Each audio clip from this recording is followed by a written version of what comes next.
తండ్రి కుమార పరిశుద్ధాత్మకు మహిమ కలుగునుగాక. ఈనాటి జీవవాక్యం. దేవుడు త్వరలోనే వారికి న్యాయము చేకూర్చును.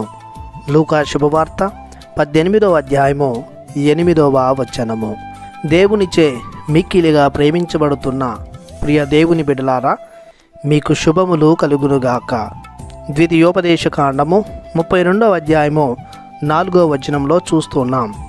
ప్రభువు న్యాయవంతుడు, విశ్వసనీయుడు, నిర్మలుడు, న్యాయమును ధర్మమును పాటించువాడు. కావున ఆయన న్యాయమును జరిగించుటలో ముందుండి నడుచును. యెషయా గ్రంథము 61వ అధ్యాయము 8వ వచనం ప్రకారం ప్రభువు నీతిని అభిమానించును, పరపీడనను దుష్టవర్తనను అసహించుకొనును.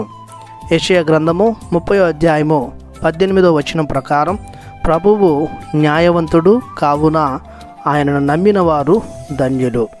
యోబు గ్రంథము 34వ అధ్యాయము 12వ వచనం ప్రకారం ప్రభువు న్యాయమును చెరపడని, కీర్తన 99 వచనం 4లో మహారాజువైన ప్రభువు న్యాయమును ప్రేమించును, రుజువర్తనమును, నీతి న్యాయమును, ధర్మమును స్థాపించును. న్యాయము దేవుని స్వభావము, కావున ఆయన న్యాయమును చేయక ఉండలేడు. ఎవరైతే అన్యాయమును, అవినీతిని, అధర్మాన్ని అనుభవిస్తున్నారో వారందరూ ప్రభుని నమ్ముట ద్వారా, ఆయన దరి చేరుట ద్వారా న్యాయమును పొందుకొందురు.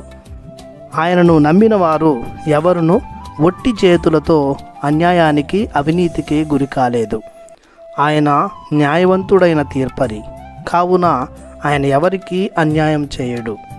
ఏళ్ల తరబడి ఎదురుచూచువారు కూడా ఆయన ప్రేమ దయల వలన న్యాయమును గ్రహింతురు.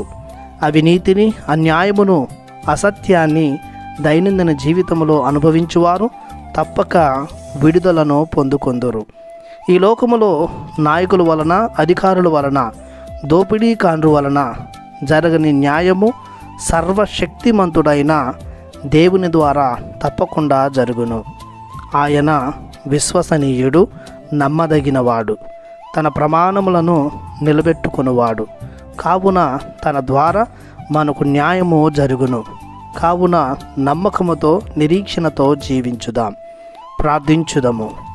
మహాగణుడువైన మా దేవా, సర్వలోకాన్ని శాసించగల శక్తిగల దేవా, ఈ లోకములో మేము ఎదుర్కొంటున్న అన్యాయం, అవినీతిని తొలగించి మాకు సదా న్యాయం జరిగించమని మీ ప్రియకుమారుడు యేసుక్రీస్తు నాథుని అతి పరిశుద్ధమైన నామములో బ్రతిమాలి ప్రార్థిస్తున్నాము తండ్రి.